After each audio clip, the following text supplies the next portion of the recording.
Hello বন্ধুরা, আজকে তোমাদের একটা মালাই রেসিপি কুলফি করে দেখাচ্ছি। দেখো, খুব অল্প এভিডেন্সে এই কুলফিটা তৈরি হয়ে যাবে। আমি তেমন কিছুই মেশাবো না, কিন্তু খেতে খুব দারুণ হয়। তোমরা একবার বাড়িতে ট্রাই করে দেখো, খুব ভালো লাগবে আশা করি। দেখো, আমি 1 লিটার দুধ নিয়েছি। দুধটাকে খুব ঘন করে জাল দিতে হবে প্রথমে। দেখো, আমি জাল দিয়ে নিচ্ছি। আমি প্রায় 5 মিনিট ধরে দুধটাকে জাল দিচ্ছি। তো দেখো, তারপর আমি এই দুধের মধ্যে একটু ঘন হওয়ার জন্য একটু আমুল দুধ গুলে এর মধ্যে দিয়ে দেব। দিয়ে ভালো করে নাড়িয়ে আবারও ফুটিয়ে নেব। তার মধ্যে একটু এলাচ গুঁড়ো করে তার মধ্যে দিয়ে দিতে হবে, যাতে সেন্টটা ভালো আসে। এবার এটাকে আমরা দেখো ভালো করে প্রায় 4-5টা এলাচ দিতে হবে। এলাচটা একটু থেতো করে, আমি সেমন গুঁড়ো করিনি, তবে একটু থেতো করে সেই ভেতর থেকে বীজটা বার করে দিচ্ছি। তো খুব তাড়াতাড়ি হয়ে যায় এটা। তোমরা একবার বাড়িতে অবশ্যই ট্রাই করো, ভালো লাগবে। যদি ভালো লাগে তাহলে আমাকে কমেন্টে জানিও। আশা করি বাচ্চারা যারা খুব আইসক্রিম খেতে ভালোবাসে, ঘরে যদি তোমরা এই কুলফিটা তৈরি করে দিতে পারো তাহলে ওরা খুব মজা পাবে। তো দেখো, ভালো করে জাল দিয়ে নিচ্ছি। দুধটাকে প্রথমে ভালো করে জাল দিয়ে নিতে হবে, তাহলেই কুলফিটা ঠিকঠাকভাবে হবে। তো দেখো, এবার আমি একটা বাটিতে 1 চামচ মতো কর্নফ্লাওয়ার নিয়ে এটাকে জল দিয়ে ভালো করে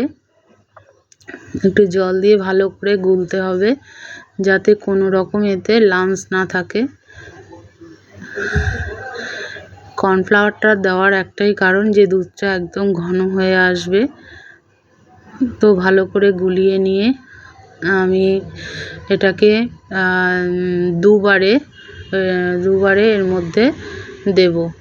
দেখো, প্রথমবার দিয়ে এটাকে ভালো করে নাড়িয়ে চাড়িয়ে দুধটাকে ফুটতে দিতে হবে। দেখো, দুধটা অনেকটাই শুকিয়ে এসছে আমার। তো আবারও আমি কর্নফ্লাওয়ারটা দিয়ে নেব।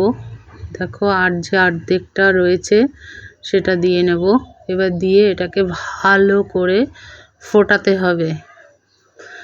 ভালো করে ফুটিয়ে এবার দেখো, আমি একটু চিনির ক্যারামেল তৈরি করে নেব কালারের জন্য।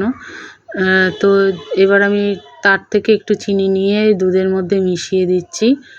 তো চিনি দিয়ে মিশিয়ে ভালো করে নাড়িয়ে চাড়িয়ে, ঠিক এই সময় তোমরা দুধের মধ্যে চিনিটা দেবে যখন দুধটা একদম গাঢ় হয়ে আসবে।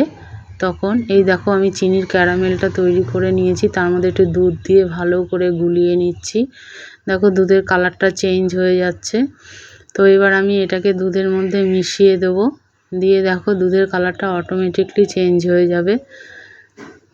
দুধটাকে ভালো করে ফুটতে দিতে হবে। এবার ভালো করে প্রায় 5 মিনিট ধরে এই দুধটাকে ফুটতে দিতে হবে। দেখো,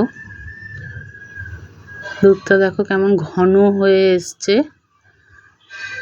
তো আরও গাঢ় হয়ে যাবে। দেখো, আমি দেখাচ্ছি কেমন ঘন হয়ে এসছে। আমি অল্প একটু দুধেই করছি। তো দেখো, দুধটাকে ভালো করে জাল দিয়ে গাঢ় করে দিতে হবে একদম। তারপর এটাকে ভালো করে হাতা দিয়ে নাড়িয়েই যেতে হবে, যেহেতু চিনি পড়ে গেছে, নাহলে নিচের থেকে এটা ধরে যেতে পারে। তাই জন্য দুধটাকে নাড়াতেই হবে, ভালো করে নাড়াতে হবে। দেখো, দুধটা কেমন গাঢ় হয়ে আসছে, একদম মাখো মাখো হয়ে আসছে। এবার দুধটাকে আমি মিক্সির মধ্যে ঠান্ডা করে ঢেলে নিলাম। ঢেলে নিয়ে মিক্সির মধ্যে একটু ঘুরিয়ে দেখো, এবার মিক্সির মধ্যে ঘুরিয়ে এর ঘনত্বটা দেখো কেমন হয়েছে।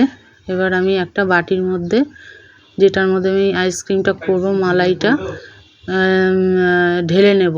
দেখো পুরোটাই ঢেলে নিয়েছি। এটা ঠান্ডাও হয়ে গেছে, তো ঠান্ডা করেই এটাকে এর মধ্যে ঢালতে হবে। এবার এটাকে আমি ফ্রিজে রেখে দেবো। প্রায় 7-8 ঘন্টা ফ্রিজে রেখে দিয়েছি। 7-8 ঘন্টা পর আমি এটাকে বার করছি। তো দেখো এবার এটা কেমন হয়েছে।